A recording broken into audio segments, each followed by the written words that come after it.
இது பரவாயில்லை, 75 டிவி வந்து 15,000 பரவாயில்லை. திருப்பூட் பெட்டி டிவி.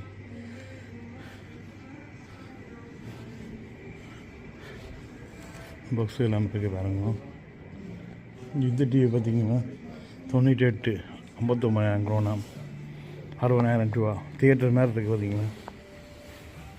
இப்போ எவ்வளோ காசுன்னு பார்த்தீங்களா. புதிய டிவி ஃபிட்டியால் ஆடா 57 98 இன்னும் 2 போட்டால் 100 இன்ச்சு டிவி. சும்மா அந்த மாதிரி இருக்கும். சும்மா பெரிய வீடுகள் இருந்தால் தியேட்டரில் பார்த்த மாதிரி இருக்கும் பார்த்தீங்களா. நான் வெற்றி பண்ண டிவி என்று படம் பார்க்க தியேட்டரில் பார்த்த மாதிரி இருக்கும். இப்போ வர படங்களை பார்த்தா அது பார்த்து என்ன வரைக்கணும் பார்த்தீங்களா.